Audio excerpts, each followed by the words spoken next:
Kamu belum paham peta sedikit pun, tapi kamu pengen bisa bikin peta. Kamu belum pernah megang ArcGIS, GPS, pengen bisa cara bikin peta? Cek video saya berikut ini.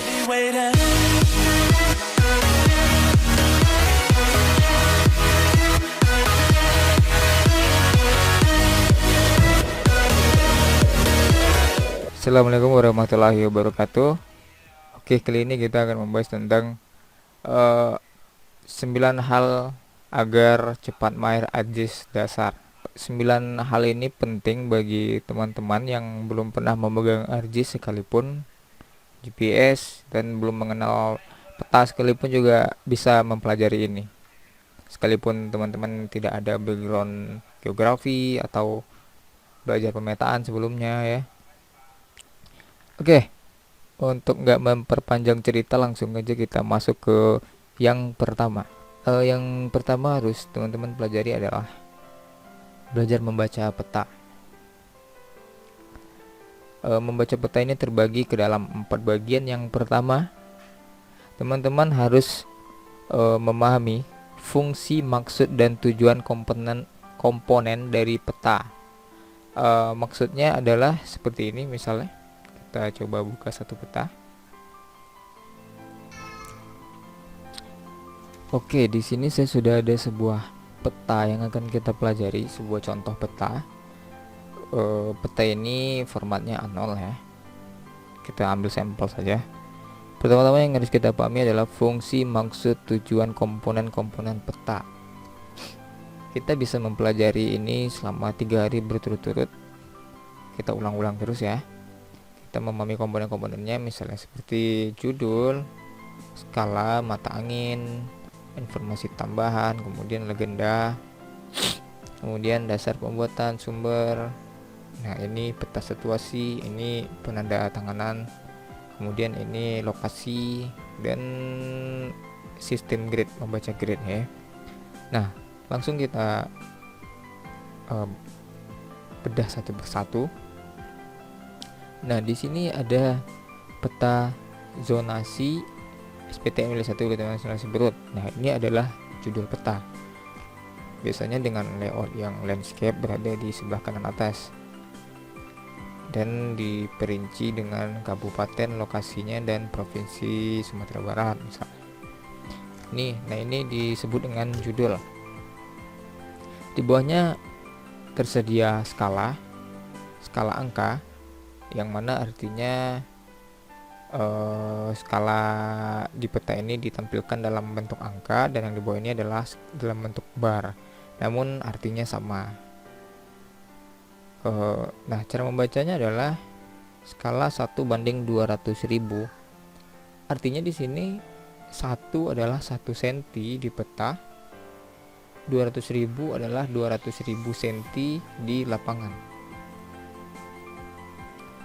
Nah, berarti 200.000 cm di lapangan sama dengan artinya 2 kilo.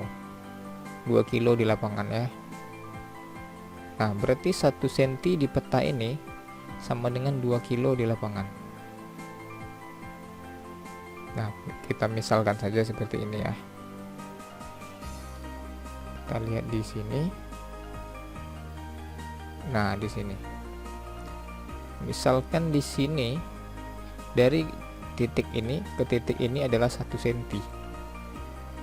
Nah, kondisi real di lapangannya adalah berjarak 2 kilo. 2 km. Di sini dijelaskan 1 cm berbanding 200.000 cm. 100.000 cm sama dengan 2 km jika disederhanakan. Nah, sampai sini teman-teman saya harap sudah paham. Kemudian kita masuk ke skala bar. Ini disebut dengan skala bar.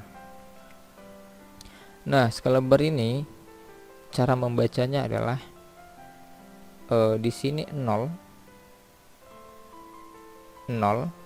km sampai dengan 20 km. Berarti jarak dari sini ke sini adalah 20 km. Di sini 0 cm sampai dengan 10 cm. Berarti jarak dari sini ke sini adalah 10 cm. Real di peta kita ukur dengan penggaris pada saat ini. setara dengan 20 km di lapangan. Berarti jarak di sini dari sini ke sini adalah 10 cm kita ukur penggaris.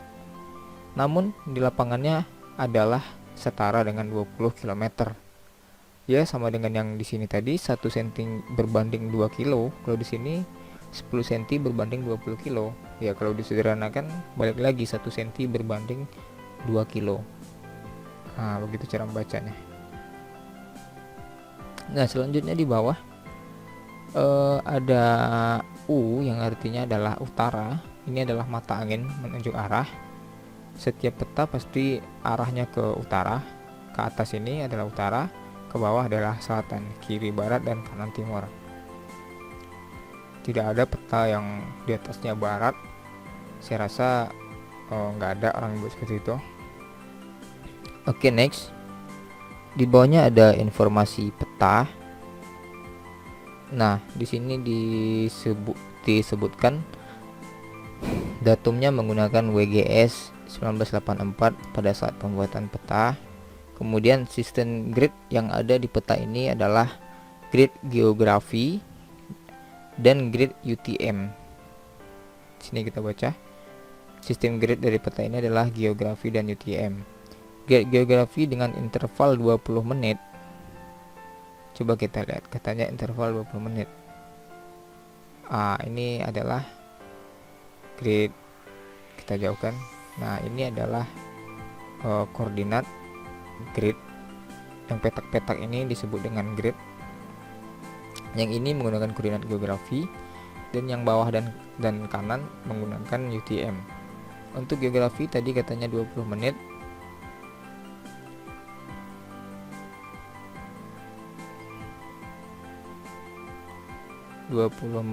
Dan 20.000 meter untuk UTM. Nah, ternyata di sini ada kesalahan dari pembuat peta ya, teman-teman. Di sini 99 derajat 20 menit 0 detik atau 0 second. Kemudian grid selanjutnya adalah 99 derajat 30 menit 0 second. Berarti intervalnya adalah 10 menit. Bukan 20 menit ya. Nah, di sini juga 10 menit kan. Di sini 20, di sini 10. Berarti ini ke sini 10 menit, ini ke sini 10 menit. Jadi mungkin yang bikin petanya ini ya lagi capek, kurang teliti, maklum. Biasa ini dalam pembuatan peta. Nah, kemudian selanjutnya interval grid UTM adalah 20.000 meter. Coba kita cek juga. Nah, ini UTM yang formatnya seperti ini, nggak ada detik, menit, derajat. Sini kita baca 9.900.000. Nextnya 9.920.000. Yang di bawahnya 9.880.000. Di bawahnya 9.860.000. Ini pas ya. Jadi 9.860.000 ke 9.880.000 adalah selisih 20.000. Nah, ini ke sini juga 20.000 naiknya. 20.000 meter. Nah, jadi ini artinya kalau UTM kita bisa menghitung. UTM ini menggunakan satuan meter pada umumnya. Nah, ini UTM ya. UTM. Dari grid ini ke grid ini kita perdekat.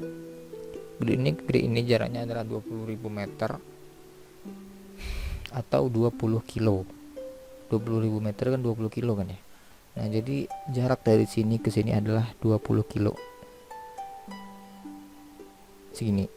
Jadi kira-kira segini. Nah, segini 20 kilo. Jadi sebenarnya baca peta ini gampang ya. Nah, ini 20 kilo, 20 kilo. Kalau setengahnya dari sini ke sini berarti 10 kilo atau 10.000 meter. Gitu aja sih cara bacanya.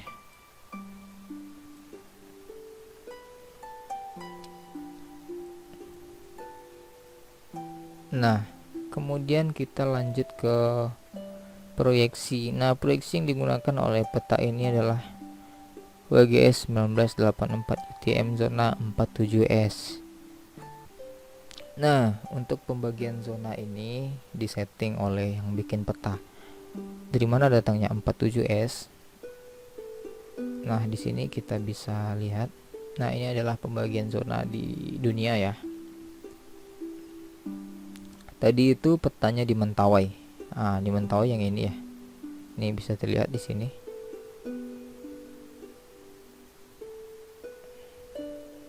Sini.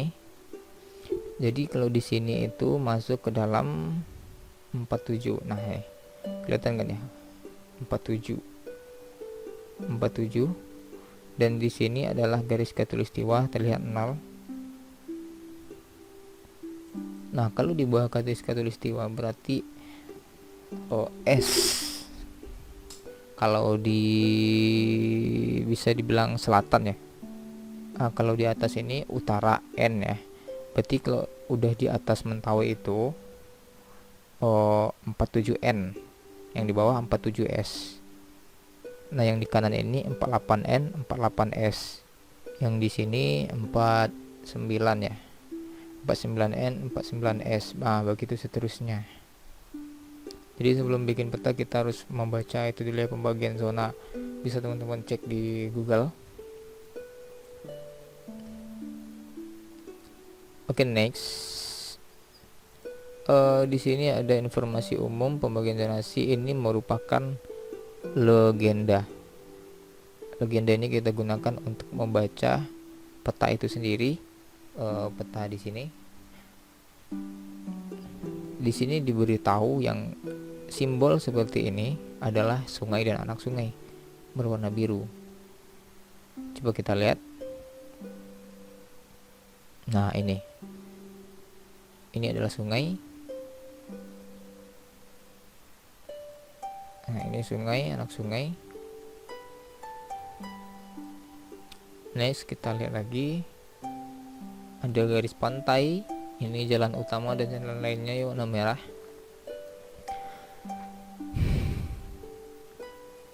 Kita lihat. Nah, ini warna merah ya. Ini adalah jalan utama dan jalan lainnya. Ada yang putus-putus, ada yang enggak.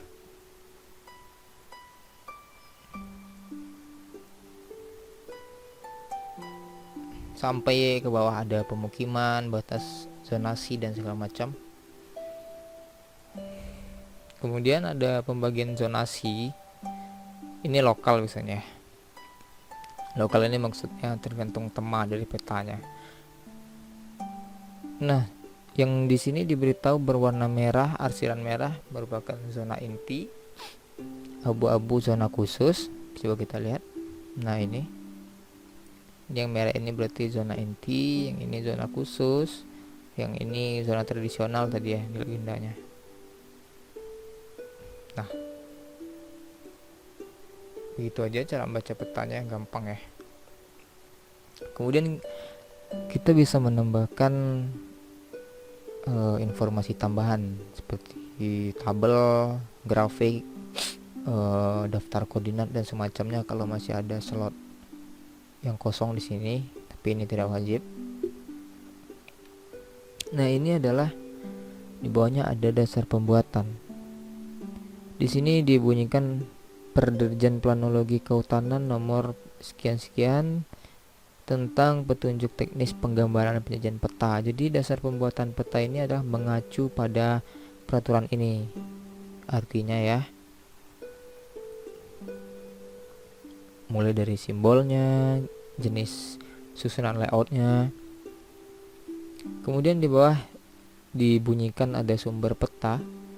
Dasar sumber-sumber peta yang ada tersedia di dalam peta ini dari RBI, peta kawasan hutan tahun 2013, peta pengukuhan tahun 2017, peta penunjukan Taman Nasional tahun 93 dan peta pembagian zonasi. Jadi semua yang ada di sini harus kita bunyikan di sini maksudnya.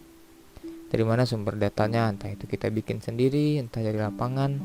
Kalau kita lakukan dari lapangan bisa ditambah satu lagi hasil pengukuran di lapangan menggunakan GPS sekian-sekian pada tanggal sekian.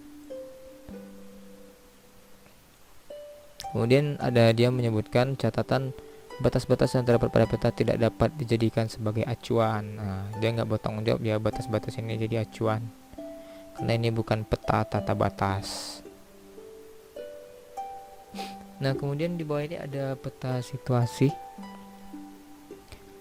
Peta situasi ini menunjukkan peta ini berada di mana. Nah, kalau seperti ini kan kita nggak tahu ya di mana ya. Nah, ini adalah peta bagian dari Kabupaten Kepulauan Mentawai ya. Sedangkan di sini peta situasinya menunjukkan satu provinsi Sumatera Barat. Ini adalah provinsi Sumatera Barat. Terlihat sebagian di sini ada Riau, Jambi, Bengkulu. Nah, posisi dari area yang dipetakan adalah di sini. Dipetakan dengan garis merah agar pembaca peta bisa memahami posisi peta tersebut. Kemudian next, kita bisa menambahkan atau beberapa mewajibkan pembuat petanya siapa misalnya, dan disahkan oleh siapa. Ini tergantung kebutuhan petanya siapa yang untuk apa, atau memang harus pakai tanda tangan atau tidak. Nah, selanjutnya di bawah adalah instansi pembuat peta atau yang mengeluarkan. Kalian bisa buat dengan kampus kalian atau apa gitu kan, taruh alamatnya di bawah, logonya ya biasa.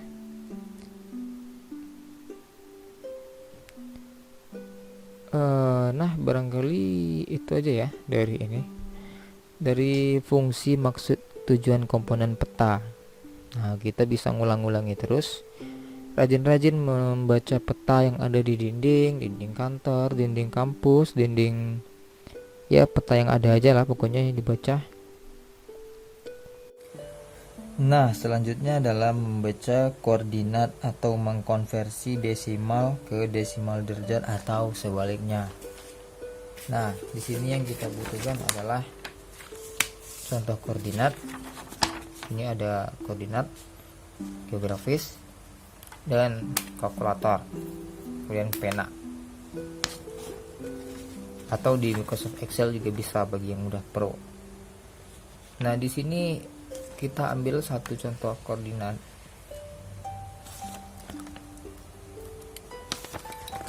Kita ambil yang ini, yang T1C nama titiknya. Yang ini. Kita harus merubahnya menjadi desimal. Dari derajat menit second menjadi desimal. Nah, bagaimana caranya? Teman-teman, kita catat dulu. Nah, ini dia, kita catat.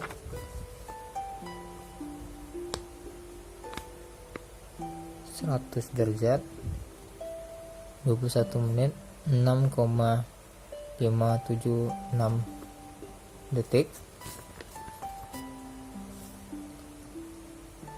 0 derajat 30 menit 59,797 detik. Nah, kita harus memahami konsep awalnya, bahwasanya 1 derajat sama dengan 60 menit, 1 menit sama dengan 60 detik. Nah, kemudian kita ingin menjadikannya ke desimal. Bagaimana caranya? Nah, caranya begini. Untuk yang derajat kita masukkan ke sini, tetap derajatnya tetap. Kemudian yang ini juga kita masukkan y-nya ya, 0 ditambah, juga ditambah. Nah, yang menit ini kita ubah dulu. Maaf, yang ini ya 21 menit kita ubah menjadi berapa derajat. Jadi caranya adalah 21 dibagi 60, karena 1 derajat sama dengan 60 menit. 21 bagi 60. 0,35. Oke, ini ditambah 0,35. Kemudian yang di bawah juga, yang Y nya juga kita lakukan 30 dibagi 60 adalah 0,5. Kemudian selanjutnya kita tambah lagi untuk detiknya. Nah, 1 menit adalah 1 derajat adalah 60 menit. 1 menit adalah 60 detik. Jadi 1 derajat berapa detik? 1 derajat adalah 3600 detik. Jadi yang detik kita bagi 3600 untuk mendapatkan derajatnya. 6,576 berapa derajat? 6,576 dibagi 3600. 6,576 dibagi 3600, 6,576 dibagi 0,0018. Selanjutnya yang bawahnya juga, ini detiknya 59 detik. 59,797 dibagi 3600, 0,0166. 0,0166. Nah,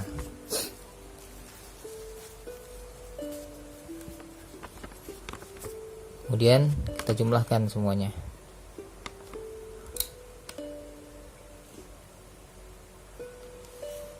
Jumlahkan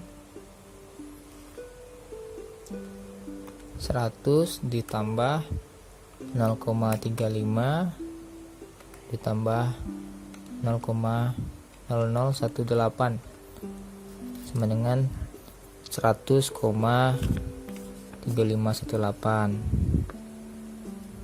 100,3518. Nah, kemudian yang Y nya kita tambah 0,05 ditambah 0,0166, 0,5166. Nah, ini ada sedikit tambahan. Apabila kita melihat sini BT, maka BT artinya adalah bujur timur. Berarti kalau di bahasa Inggris kan sama dengan E di sini ya, setara dengan E. LS lintang selatan itu kalau di ArcGIS sama dengan S.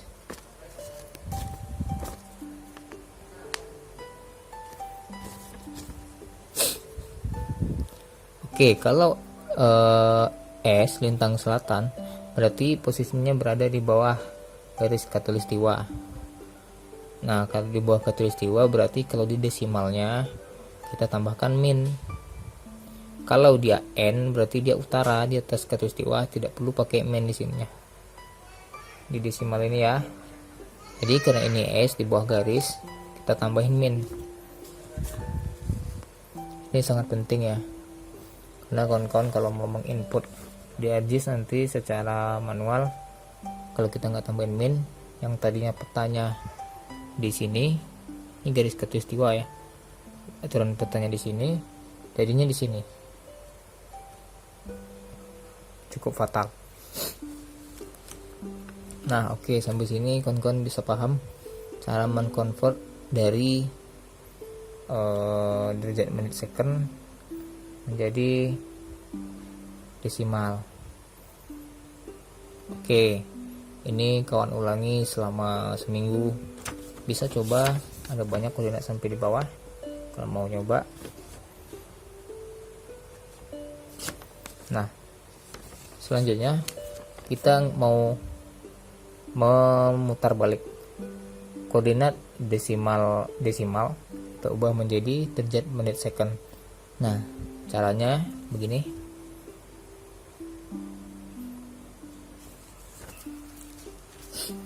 Kita bikin saja misalnya koordinatnya 100,7614,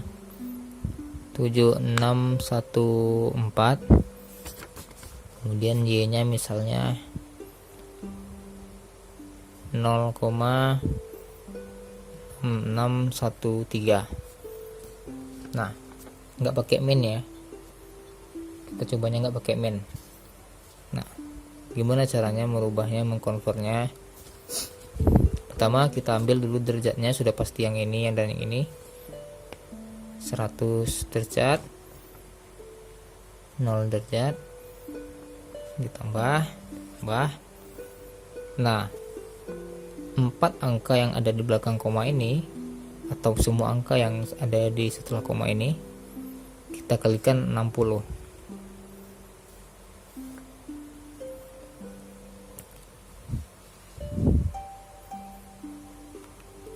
Sat, 0,7614 ya. 0,7614 dikali 60. Nah, 45,684. Nah, di sini yang kita ambil adalah 45-nya saja. 45-nya saja. Komanya nanti kita kali 60 lagi, itulah yang menjadi second. Nah, yang menitnya yang ini. Ditambah 45. Maaf, ini menit. Kemudian selanjutnya 0,684 ini 0,684 dikali 60 juga. 0,684 kali 60. Nah, ini detiknya. 41,04 detik. 41,04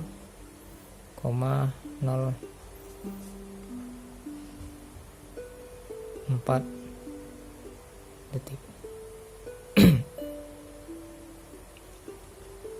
Nah, yang y nya kita coba juga.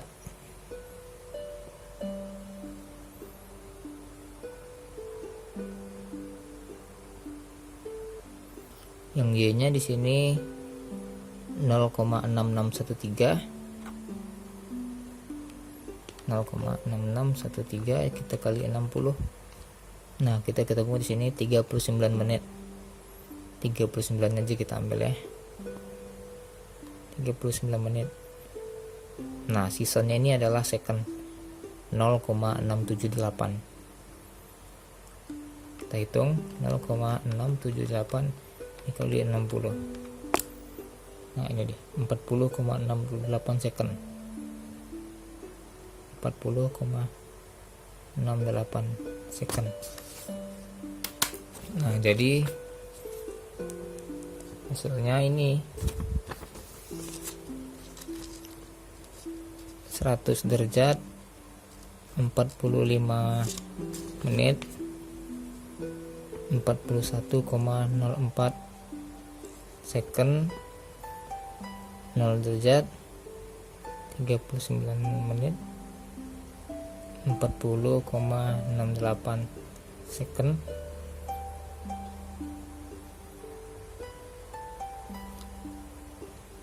Nah, yang ini BT.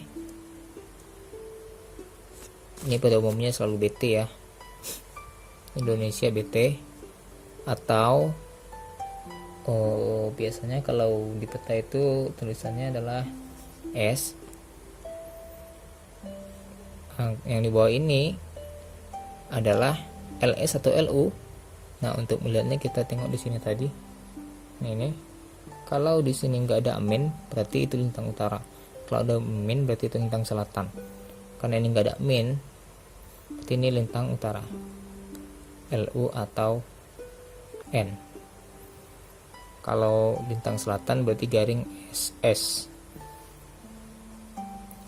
Karena nanti ketika teman-teman memasukkan koordinat di ArcGIS, kalian akan ditanya N atau S. Ya, N atau S. Di ini nggak bisa sembarangan ya. Oh maaf, yang ini E ya. BT atau E. Yang ini LU garing N atau LS garing S. Nah, mengkonvert ini memang terlihat mudah, tapi teman-teman harus mengulanginya setidaknya seminggu, rutin setiap hari, agar nanti bisa di luar kepala lah ya. Masih di poin 1, membaca peta. Poin C, mencari koordinat di peta. Ulangi selama 1 minggu. Mencari koordinat di peta, kita butuhkan bahan di sini adalah sebuah peta yang sudah di print, kemudian 1 unit penggaris, kemudian pena dan kalkulator. Mencari koordinat di peta. Nah, bagaimana caranya? Di sini saya sudah ada sebuah peta dengan format grid-nya adalah koordinat geografis. Ini geografis ya, 0 derajat, 100 derajat. Oke, kita langsung, misalnya kita ingin mencari sebuah koordinat ini, misalnya kita ingin mencari koordinat, nah yang ini, misalnya kita ingin mencari koordinat yang ini dan yang ini, X nya ini, Y nya ini satu koordinat. Nah, gimana caranya? 100 derajat, 21 menit 50 detik. Nah, kita ingat 100 derajat, coba ingat kembali, 100 derajat 21 menit 50 detik. Nah, di sini kita lihat intervalnya adalah 30 second ya. Di sini 0, sini 30. Sini udah 22 lagi. Berarti interval gridnya adalah 30 second. 30 second dari sini ke sini. Sini ke sini juga 30 second. Nah, pertama kita mencari koordinat X yang ingin kita cari tadi, 100 derajat 2150. 100 derajat 2150. Berarti bukan di antara ini. 100 derajat 21 30 220 220, berarti di sini 2150 di antara grid sini dengan sini. Nah, bagaimana cara mencarinya? Pertama-tama kita bagi dulu ini menjadi 2 bagian. Kita hitung dulu jaraknya menggunakan penggaris.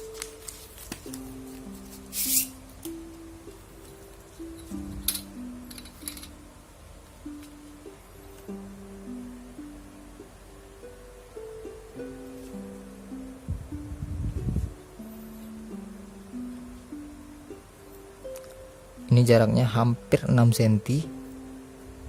Nah, di sini tengahnya. Nah, bagian tengah ini kalau kita menuliskan koordinatnya, X-nya adalah 121 45. Mengapa 45? Karena dari sini ke sini adalah 30 second, jadi setengahnya adalah 15 second. Paham? Nah, selanjutnya kita mencari si 2150 second ini di mana? 50 second di antara ini ya. Jadi dari sini ke sini jaraknya adalah 15 second. 15 second. Kita mencari posisi 50 secondnya di mana? kita bagi lagi. Jadi ini main insting aja ya. Jadi kalau kita bagi 3 seumpamanya di sini dapatlah 15 bagi 3 itu 50-50 ya. Kita coba bagi 3. Oh pas ya, ini hampir 3 cm. Nah di sini ketemunya. Nah di sini. Jadi di sini 50 second, sini 55 second, maaf. Di sini 45 second, sini 50 second, 55 second. Jadi ini yang kita gunakan untuk ke atas. Kita bikin dulu penggarisnya ke atas buat nentuin di mana posisi koordinatnya. Kita garis ya 50 second ya. Garis halus. Disarankan menggunakan pensil saja. Nah sudah saya garis. Kemudian kita mencari Y nya. Y nya adalah 0,30 menit 8 second, 8,3 kita panggil aja 8. 0,30,8 second. 0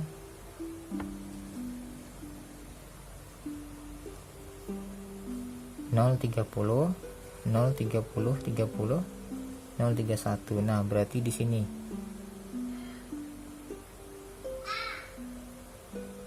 posisinya dari sini ke sini,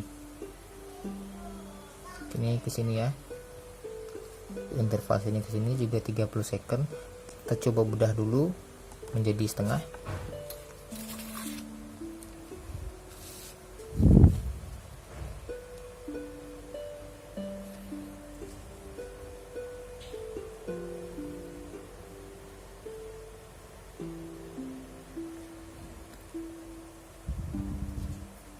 Nah sudah kita bagi 2 yang menjadi setengah. Di sini 0, di sini 15, di sini 30, sini 15. Kita tulis 15, sedangkan tadi 8 second ya, berarti diantara ini ke sini, ini ke sini. Kita coba bagi lagi, kita coba bagi. Ini intervalnya 15 second ya. Jadi kalau kita bagi 2, dia langsung dapat 7,5 second. Kita bagi 2 aja. Nah, ini kita bagi 2, jatuhnya di sini. 7,5 second. Kita tulis 7,5. Nah, dari sini ke sini juga jaraknya adalah 7,5. 7,5 kalau dibagi 2 jatuhnya 3,75. 3,75. Nah, sini ya, bisa kawan-kawan lihat. Sini 0 second, ini 7,5 second, di sini 15 second, di sini 30 second. Jadi tadi koordinatnya adalah 0 derajat 30 menit 8 second. 0 derajat 30 menit 8 secondnya di sini palingannya. Lebih sedikit dari 7,5, lebih sedikit aja di sini. Kita taruh di sini aja. Nah, paham kan cara membacanya? Kemudian jangan lupa kita kasih penggaris. Nah, di sini tadi. Itu dia. Ini titiknya tadi. Kita tarik.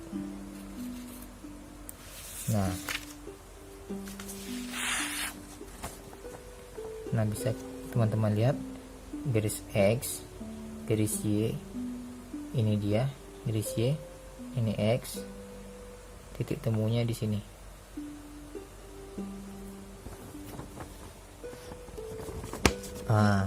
Nggak meleset jauh ya. Ini sebenarnya udah ada titiknya di sini nih. P12723 ini.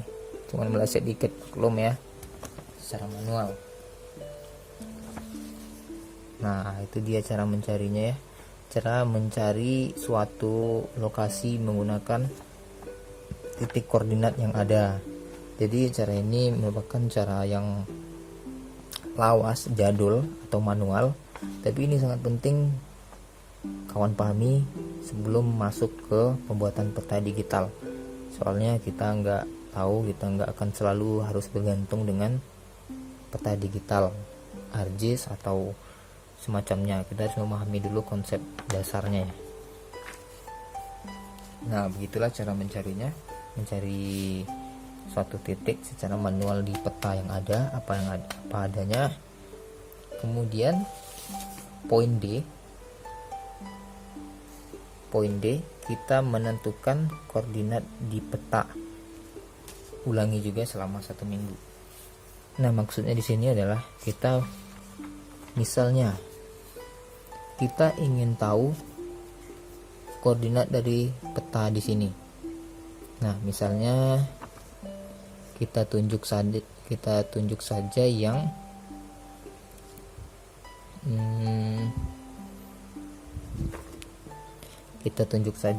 ini ya. Kita ingin tahu berapa koordinat persimpangan sungai ini. Sini ada sungai ya. Nah, ada persimpangan sungai. Kita tandai dulu. Berapa koordinatnya? Tahu nggak teman-teman berapa koordinatnya? Kalau tadi kita sudah mempelajari mencari koordinat di sebuah peta, lokasinya. Sekarang sebuah lokasi kita cari tahu berapa koordinatnya. Nah, cara mencarinya itu berbanding terbalik dengan cara yang tadi ya. Nah, setelah kita bikin titik ini, kita bikin penggaris.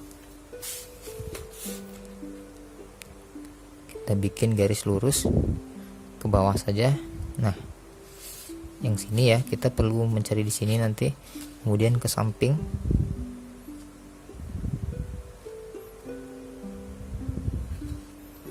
Nah, ini begini. Nah, kita cari X-nya di sini berapa. Kita cari juga Y-nya di sini berapa. Nah, sebenarnya mudah sih ya. Jadi caranya hampir sama deh sama yang tadi sebenarnya. Ini cara dari saya ya, cara simple, nggak pakai. Sebenarnya teman-teman harus menghitung ini senti, sini ke sini berapa senti, terus intervalnya berapa second, terus teman-teman bagi, hitung. Itu ribet. Kalau sama saya sih main kirologi aja, lebih gampang pakai insting ya. Nah, dari sini kita coba dulu bagi 2. Seperti tadi, ini ke sini intervalnya 30 second ya. Kita bagi 2 dulu.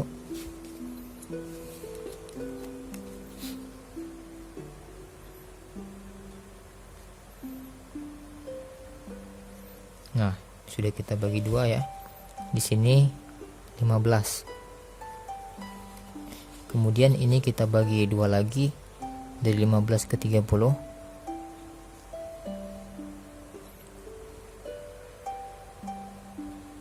Nah, di sini adalah 15 ke 30, berarti di sini 22,5 ya. Ya, 22,5. Kemudian di sini dari 22,5 second ke 30 kita bagi 2 juga kalau bisa.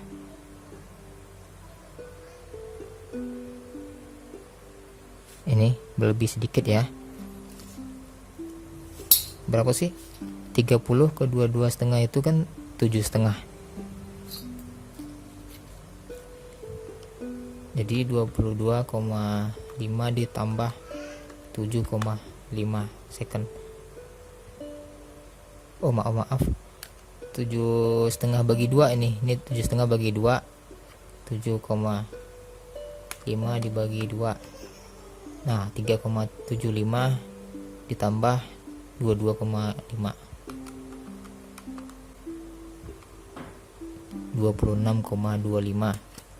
Jadi di sini koordinatnya adalah 26,25 di sini ya, bukan di sini, di sini. Nah, jadi di sini kita anggap aja 26 derajat, 26 second maksudnya. Nah, karena dia ke kiri, kita kurangin ya. Jadi 100 derajat 21 menit 26 second. Nah, kita udah nemu X nya. Kemudian Y di sini caranya sama. Di sini ke sini kita bagi 2 dulu, harus pakai penggaris, tapi sekarang saya udah main cepat aja. Di sini kita anggap setengahnya, jadi di sini adalah 15 second. 30 dibagi 2 15 ya. Kemudian kita mendekat ke sini dari 15 ke 30, dari 15 ke 60 second namanya, atau 0 ya. Oh, jadi ini bukan 15. Ya, ini 15 tapi ditambah dengan 30 ke sini. Jadi 45.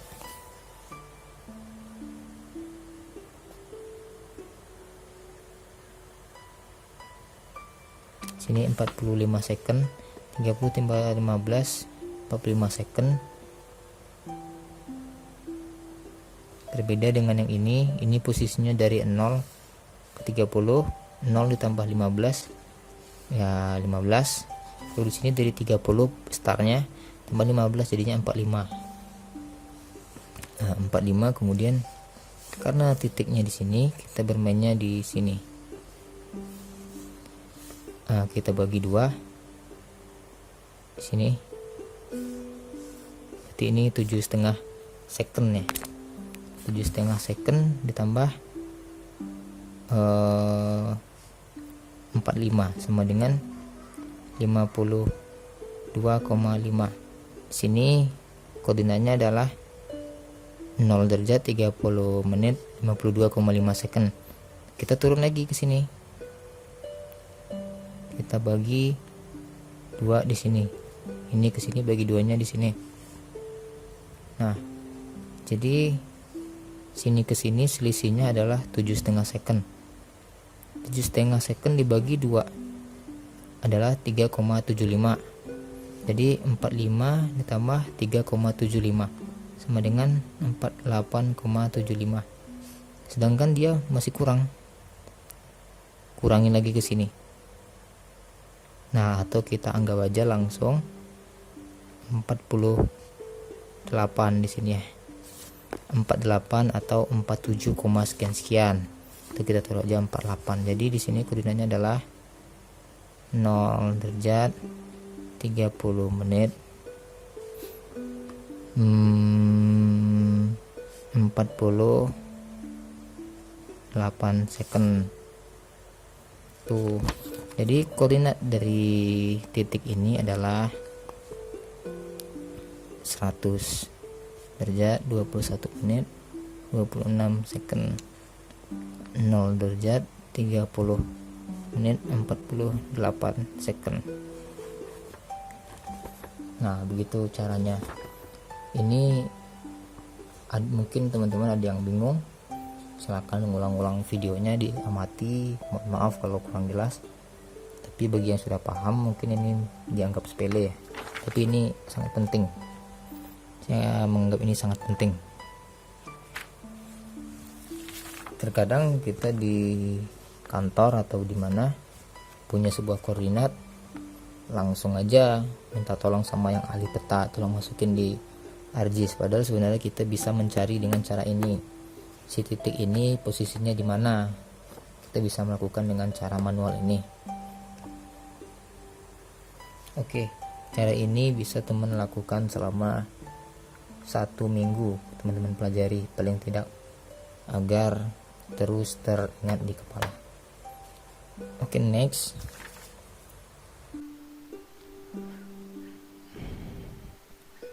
Oke, next. Yang kedua adalah mengenali dan memahami apa itu data vektor dan data raster beserta jenis-jenisnya. Oke, kita masuk ke data vektor. Data vektor adalah data yang direkam dalam bentuk koordinat yang menempatkan dan menyimpan data spasial dengan menggunakan titik, garis, atau area. Ada tiga tipe data vektor. Yang pertama titik, biasa disebut dengan waypoint. Yang kedua garis, biasa disebut dengan line. Dan yang ketiga adalah areal, biasa disebut dengan polygon, yang bisa digunakan untuk menampilkan informasi pada peta. Format file vektor yang paling umum digunakan adalah shapefile atau SHP. Nah, jenis-jenis dari titik atau waypoint ini misalnya adalah titik ibu kota kabupaten, ibu kota kecamatan, atau titik-titik koordinat hasil survei atau titik api hotspot dan segala macam. Kemudian untuk tipe dari SHP garis atau line ini biasanya digunakan untuk menampilkan jalan, menampilkan sungai, garis kontur, dan lain sebagainya. Nah, yang ketiga adalah areal atau polygon. Biasanya ini ditampilkan untuk menampilkan atau mewakili suatu areal, misalnya areal sawah, areal pemukiman, kawasan hutan, dan lain sebagainya. Oke, next kita masuk yang kedua, yaitu data raster. Data raster adalah data yang disimpan dalam bentuk kotak segi 4, grid atau sel, sehingga terbentuk suatu ruang yang teratur. Foto digital seperti areal fotografi atau foto satelit merupakan bagian dari data raster pada peta. Contoh data raster pada umumnya yang sering digunakan adalah format JPEG, TIFF, ECW, IMG, dan lain sebagainya. Nah, kita langsung ke praktek. Oke, pertama kita ingin meng-add data vektor. Di sini saya mau meng-add jalan. Jalan ini merupakan jenis data line.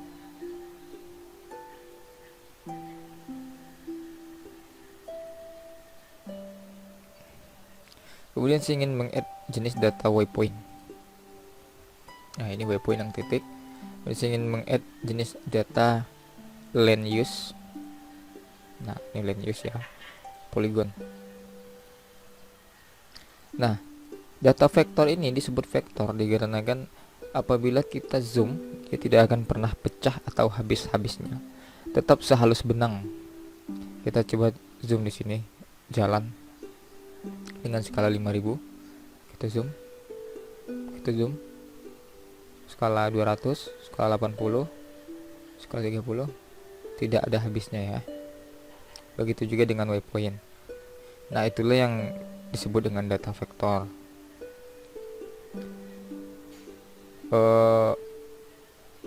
Data line, perbedaan data line dan data polygon. Apabila data line ini kita ingin mengkalkulasikan, dia hanya bisa menghasilkan jarak, menghitung jarak, menghasilkan data jarak. Kalau data polygon bisa menghasilkan luasan areal beserta kelilingnya secara otomatis. Nah, itu sekilas tentang data vektor. Kemudian kita ingin melihat data raster. Nah, ini adalah salah satu contoh data raster.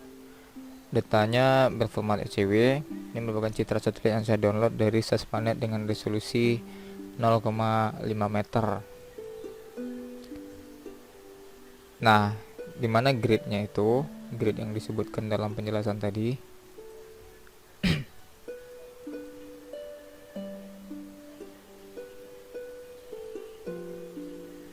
Nah, ini apabila kita zoom,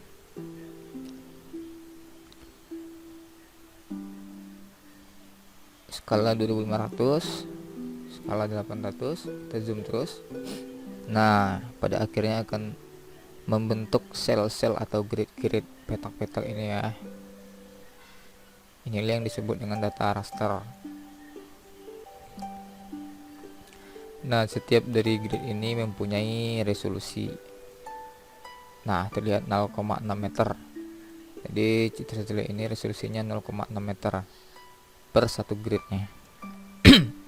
Itulah yang disebut dengan data raster. Apabila teman-teman meng-add data peta layout yang sudah diekspor menjadi JPEG, kemudian ingin didigitasi dimasukkan kemari, nah itu sudah termasuk ke dalam data raster.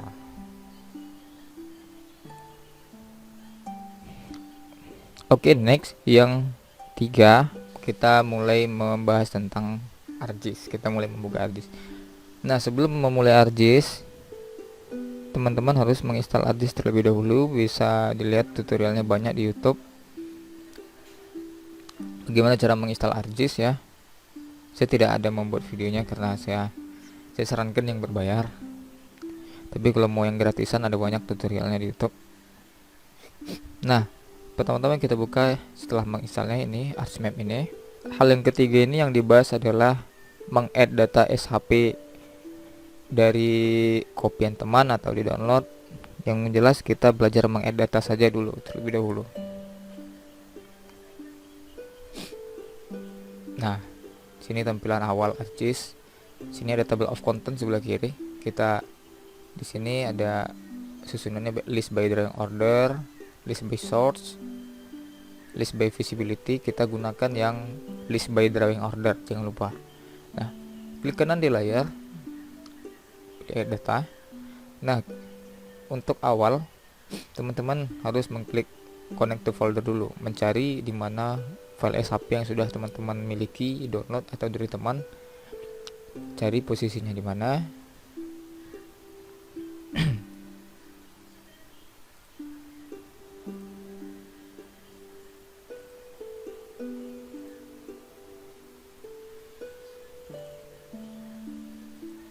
Oke, saya di sini ya letaknya. Kemudian saya ingin meng-add data jalan. Nah, ini jalan. Kemudian saya ingin meng-add data lagi sungai.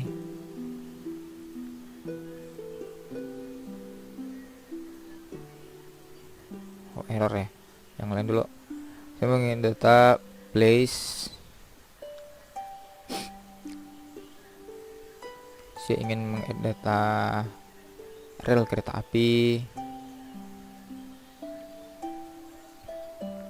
Saya ingin meng-add data lagi yang pemukiman ya, building.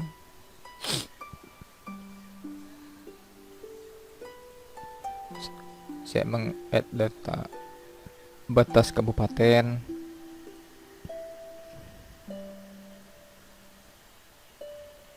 Kemudian mau meng-add lagi. Oke, saya rasa cukup.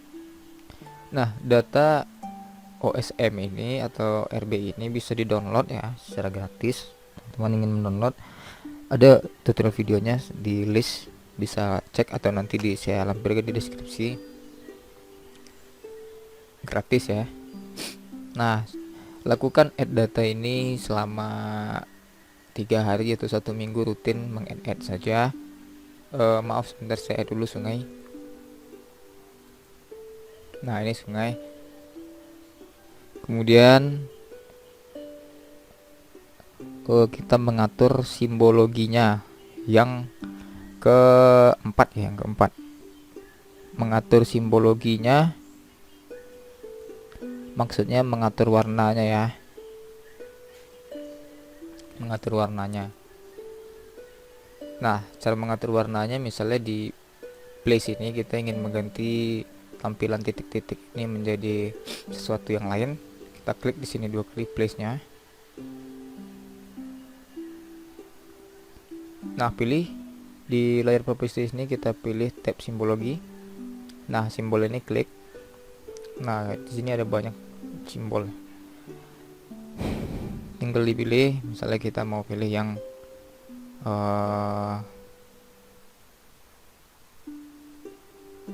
ini misalnya circle 21, terus merah. Ini ukurannya ya. Oke. Oh, terlalu besar, kita kecilkan lagi. Oke. Nah, selanjutnya kita ingin merubah Sungai Sumbar ini. Klik 2 kali di sini. Tab simbologi juga. Kita klik di sini simbol. Sini ada banyak. Nah, yang kita gunakan adalah garis biasa tapi warnanya biru muda misalnya. Oke. Nah, kemudian untuk rel kereta api, klik juga 2 kali. Simbologi, klik di sini. Kita ingin membuatnya garis putus-putus. Nah, ini ketebalannya 1 saja dah, 2 lah. Oke. Nah, kemudian untuk jalan kita klik juga 2 kali. Simbologi, kita klik di sini. Warnanya kita ingin warnanya merah misalnya, ketebalan 1. Oke. Nah, kemudian untuk building Indonesia Kabupaten kita ingin warnanya putih saja. Oke. Nah, kemudian untuk building pemukiman kita ingin warnanya oranye tanpa bingkai ya. Oke. Nah, kemudian di sini sebenarnya laut ya, tapi karena kita nggak punya data laut, misalnya teman-teman nggak punya data laut, bisa klik di layarnya, klik kanan, properti, pilih frame. Ini ada background di sini, kita pilih biru ini aja misalnya. Oke. Nah, ini tampilannya. Nah, setelah teman-teman menguasai simbologi, add data dan simbologi ini, pembuatan simbol, teman-teman bisa next mengatur atas bawahnya. Tapi sebelum mengatur atas bawahnya, kita tampilkan dulu ini nama-namanya ya, nama-nama dari place ini. Kita klik di sini 2 kali, pilih label.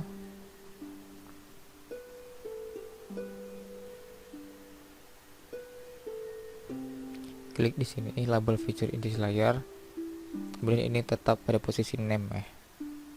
Ini nomor 7 saja. Oke. Nah, ini muncul ya. Ini sepertinya bulat-bulatnya terlalu besar, kita kecilkan lagi.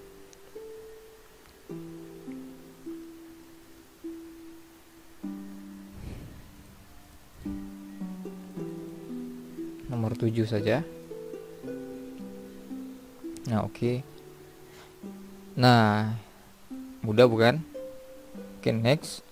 Kita harus mengatur siapa di atas, siapa di bawah. Coba kita zoom.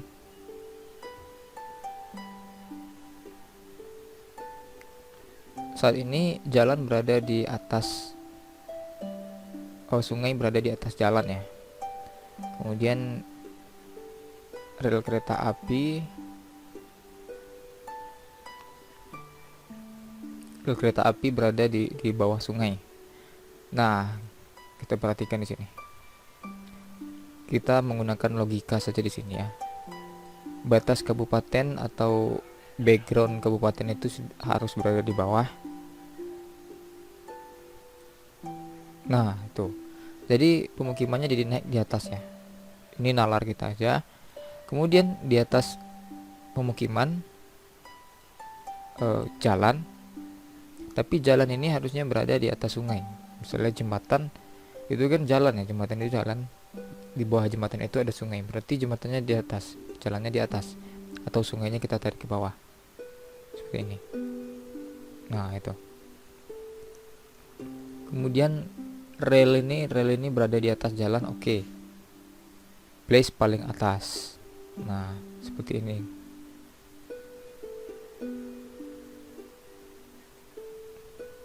Nah, mudah bukan? Nah, ini teman-teman lakukan selama seminggu ya. Ketiga hal ini, meng-add data, kemudian simbologi, dan mengatur atas bawahnya. Ini saja terus teman-teman ulangi selama 1 minggu. Insya Allah nangkep, insya Allah di luar kepala nanti. Simbologi itu nggak simple, Ketebalan garis itu juga sangat menentukan, mau 1, mau 0,5 atau 2, 3, itu nggak sembarangan.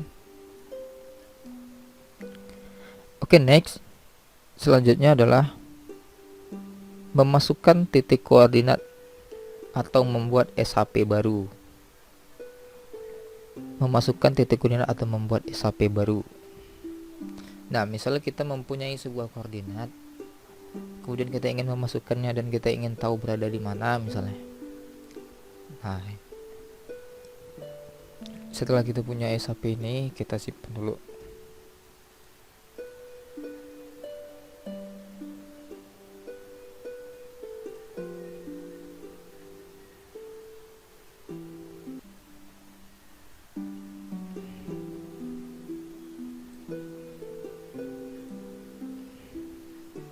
Pertama-tama perhatikan teman-teman, klik di sini, ada di sini Arts Catalog, klik kiri, kemudian teman-teman pilih di folder mana kalian ingin meletakkan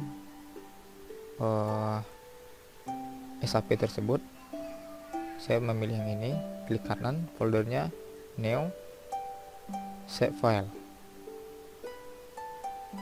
Nah, kita ingin memasukkan koordinat, berarti di sini adalah jenisnya point.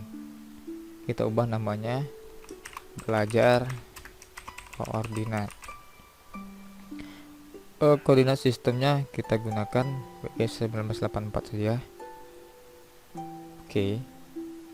Nah, kemudian setelah ini ada SHP barunya, SHP waypointnya, ini masih kosong ya. Kita klik kanan di sini, edit picture, start editing.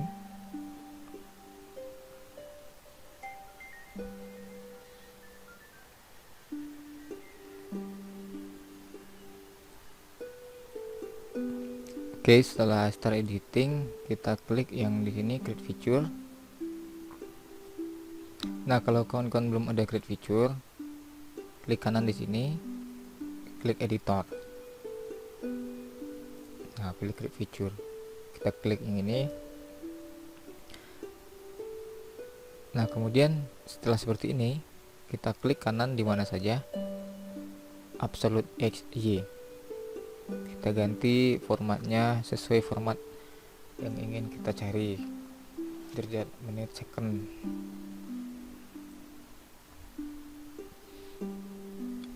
Nah, misalnya kita ingin mencari koordinat 100 derajat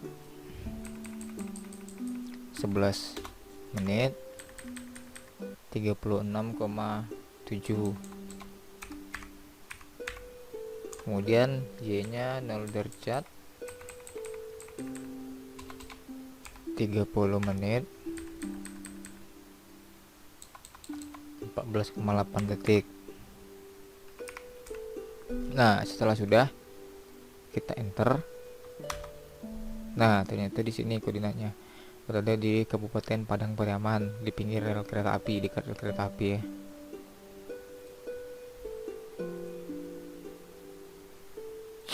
Nah, oke, begitu saja cara memasukkan koordinatnya. Untuk cara memasukkan koordinat yang lebih detail, ada cara dari Excel, dari GPS, dari manual seperti ini, adalah di video saya sebelum-sebelumnya. Oke, next kita membuat SHP baru dari sini, dari ArcGIS, membuat SHP waypoint, polygon dan lain.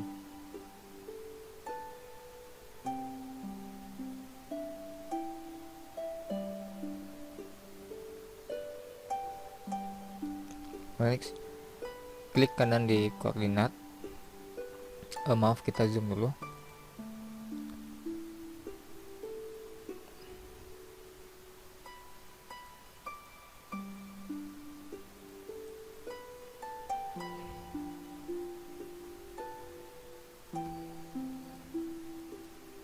Nah, ini misalnya kita ingin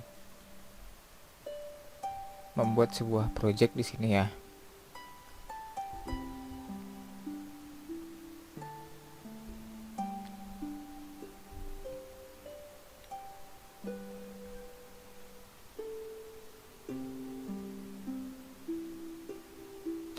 membuat project di sini, kemudian kita ingin membuat batas palnya terlebih dahulu, tentunya menggunakan koordinat waypoint.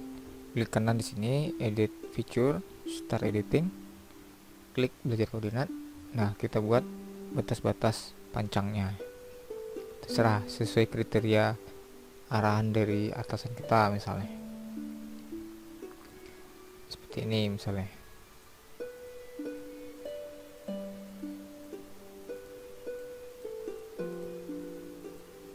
Oke, setelah sudah, kita stop editing.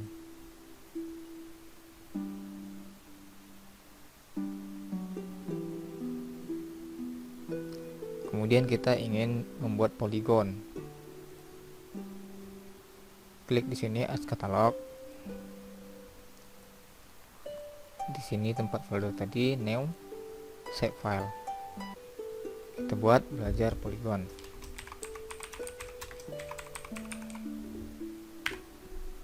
Feature tipenya kita jadi poligon. Koordinat sistemnya WGS84. Oke. Belajar poligon sudah ada ya. Belajar poligon 2 ada.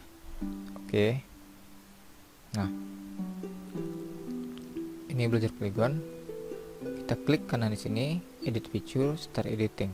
Nah, sama seperti tadi, create feature, klik belajar poligon. Nah, klik, klik, klik, klik. Sangat mudah. Oke, kalau sudah, kita klik kanan, finish sketch. Kita pilih klik editor, stop editing. Do you want to save edit? Yes. Nah, sudah selesai ya. Seperti itu. Lain juga seperti itu caranya. Sama. Nah, selanjutnya yang ke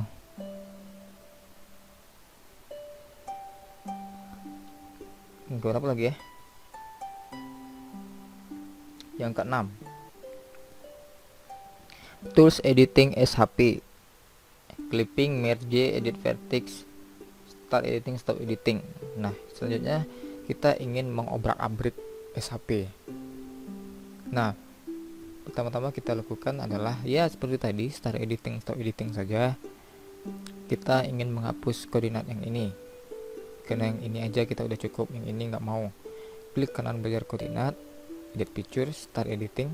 Nah, setelah kursor seperti ini, kita klik di yang kita tidak butuhkan, kita delete, klik kanan, delete. Nah, sudah, stop editing. Nah, kemudian untuk SHP polygon, kita ingin merubahnya, misalnya nggak mau seperti ini, ingin terpotong, kemudian panjang di sini. Klik kanan di sini, edit feature, start editing. Kita klik poligonnya. Nah, pilih ini, cut polygon tools. Nah, kita potong di mana kita ingin memotongnya. Klik di luar dulu. Potong sesuka hati. Klik 2 kali, oke. Kemudian kita gunakan lagi edit tool. Klik di sini, kemudian delete. Nah, sudah, stop editing. Nah, itu cara yang pertama. Ada juga cara kedua yang simple. Klik kanan belajar polygon, edit feature, start editing. Klik poligonnya, kemudian klik kanan di poligonnya, klik edit vertex. Kemudian di sini ada beberapa vertex. Ini bisa kita edit ya. Ini kita mau tarik ke sini, ingin memanjang, kita tarik, klik kiri. Kemudian karena kurang, kita bisa tambahkan, klik kanan di garisnya, insert vertex. Nah, insert vertex lagi, klik kanan, insert vertex, klik kanan, insert vertex, klik kanan, insert vertex. Oke, kemudian kita klik kiri di polygon. Nah, kalau sudah, kita stop editing. Yes. Nah, selanjutnya ininya kita merubah lagi nih koordinatnya. Klik kanan, edit picture, start editing. Klik, tinggal kita sesuaikan di sudut-sudutnya.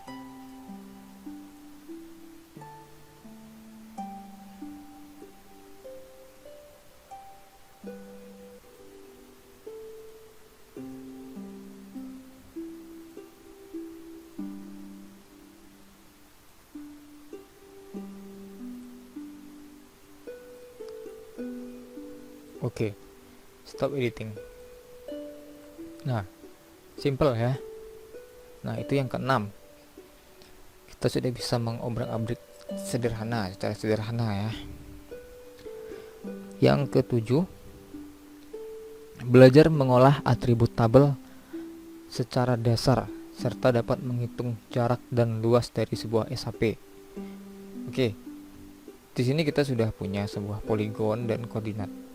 Pertama-tama kita ingin memberi label di koordinat ini, entah itu titik 1, 2, 3, 4, 5 dan seterusnya, atau P1, P2, P3 atau sesuai format kita inginkan. Nah, cara yang pertama kita lakukan adalah kita klik di sini belajar koordinat, open attribute table. Nah, di sini atributnya hanya segini. Kita ingin menambahkan nomor tadi ya. Nah, yang kita lakukan adalah klik table option, add field. Nah, kita buat nomor. Tipenya adalah teks. Kita seragamkan semuanya teks. Oke. Nah, sudah. Kita close. Kita bisa mengeditnya satu persatu. Start editing seperti biasa. Nah, kita mau milih satunya dari misalnya dari mana? Dari sini misalnya, yang paling dekat ke jalan. Klik kanan, atribut. Nah, sudah ada nomor sini, field nomor. Kita tulis 1. Kemudian ke sini 2. Sini 3, 4, 5, 6, 7, 8, 9, 10, 11, 12, 13, 14, 15, 16,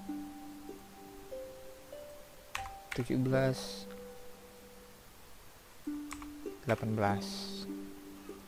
Nah, ini yang tadi sudah kita stop editing. Nah, kita ingin menampilkannya, mana caranya? Kita klik lagi belajar koordinat. Nah, label seperti biasa, klik label.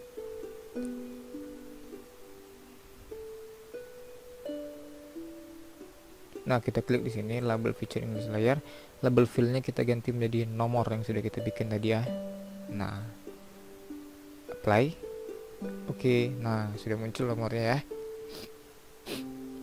Nah, kemudian kita ingin tahu koordinat dari masing-masing titik ini. Nah, caranya adalah klik lagi, klik kanan, open attribute table. Kita masukkan, kita bikin add field lagi. Kita bikin sebutnya saja X, tipenya teks juga. Kemudian kita masukkan koordinat Y, teks juga. Nah, setelah seperti ini, caranya mudah. Kita klik X, klik kanan, calculate geometry, yes. Kita pilih di sini X koordinat. Di sini kita gunakan desimal derajat menit second yang umum ya. Oke. Kemudian di sini juga klik kanan Y, calculate geometry, yes. Y, derajat menit second, yes. Nah, sudah. Nah, untuk teman-teman yang ingin memasukkan koordinat x y UTM, kita bisa tambah lagi x UTM text. Ini koordinat UTM ya, misalnya add field lagi y UTM text. Nah, seperti ini. Sama seperti tadi, klik kanan, calculate geometry, yes, x koordinat, unit. Nah, di sini tidak tersedia UTM, belum ada UTM karena koordinat sistemnya belum kita setting UTM. Nah, kita setting dulu, kita close dulu, kita klik layer, klik kanan, property, pilih koordinat sistem. Kita menggunakan UTM sesuai zonasi dari peta kita masing-masing. Kalau saya yang berada di Padang, kita menggunakan UTM zone 47S. Oke. Nah, kita coba lagi, klik kanan, calculate geometry, yes, x koordinat. Salah, use koordinat sistem yang di bawah. Nah, ini zone 47S. Nah, saya menggunakan meter. Oke. Nah, itu koordinat UTM, y UTM,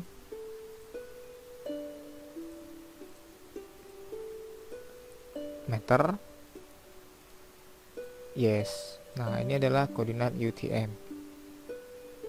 Nah, ini adalah koordinat geografis. Semua koordinat kita bisa tampilkan sini, TM3 dan sebagainya macam. Nah, kalau teman-teman ingin, nanti kita juga bisa mengekspornya di Excel, export. Nah, selanjutnya kita ingin menghitung luas dari poligonnya. Bagaimana caranya? Sama seperti tadi, bermain di atribut, open attribute table, kita tambahkan fieldnya, ketik luas, jenisnya teks juga. Kemudian kita ingin menghitung kelilingnya, kita tambah juga add field, keliling, tipenya teks. Oke. Nah, setelah di sini kita bisa menghitungnya. Klik kanan luas, calculate geometry, yes, area. Nah, untuk menghitung area dan perimeter atau jarak ini, kita harus mengatur koordinat sistemnya UTM seperti tadi ya. Kalau geografis tidak bisa. Nah, unitnya kita menggunakan hektar. Nah, oke, yes. Nah, ini luasnya 36, sekian hektar. Kelilingnya juga kita ingin hitung, klik kanan, calculate geometry, yes, perimeter.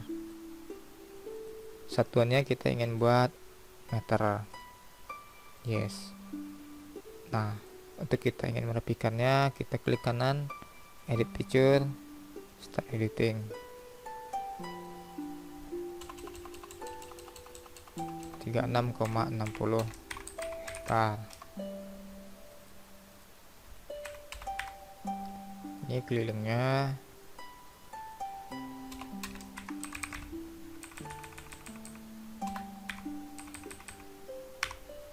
Oke, kita stop editing.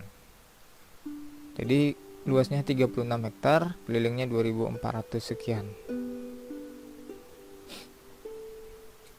Kita bisa tambahkannya nanti di keterangan peta di layoutnya ya. Nah, mudah bukan untuk mengobrak-abrik atribut table? Sebenarnya kita bisa menambahkan semua informasi yang kita inginkan, mulai dari tanggalnya, keterangannya, dan segala macam. Oke, next, membuat layout profesional sesuai ukuran kertas yang diinginkan. Untuk membuat layout profesional ini panjang ya, tidak cukup butuh waktu 1 jam. Untuk teman-teman lebih jelasnya bisa melihat video saya di bawah, linknya, membuat layout profesional dan sesuai standar ya. Kemudian yang ke-9, belajar menggunakan GPS. Nah, kalau teman-teman belajar dari saya menyarankan GPS itu adalah hal terakhir yang dipelajari.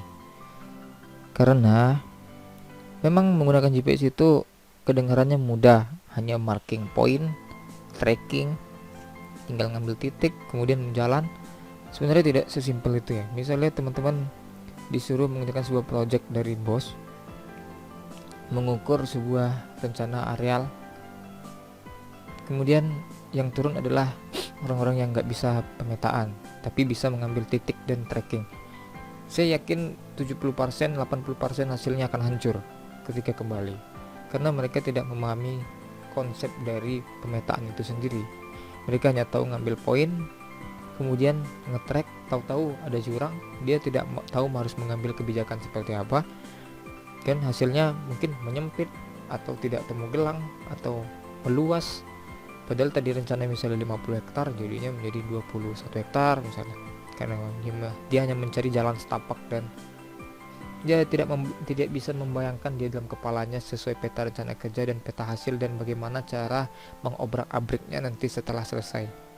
Kalau orang yang sudah bisa melakukan pemetaan di ArcGIS kemudian disuruh mengukur menggunakan GPS, kemungkinan errornya itu paling sedikit, kemungkinan suksesnya itu adalah 80%, 90%. Hampir tidak ada yang 100%, apalagi kalau di hutan ya. Namun dari 80% ini 20% nya dia bisa mengakal-akalinya dan dia bertanggung jawab atas itu, karena dia juga bisa memperbaikinya di ArcGIS. Nah, mungkin segitu dulu yang kita pelajari hari ini.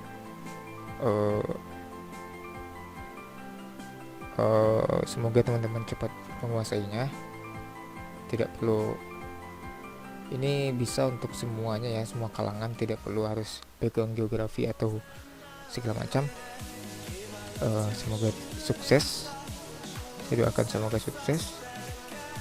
Tetap rutin belajar. Saya akhiri. Assalamualaikum warahmatullahi wabarakatuh.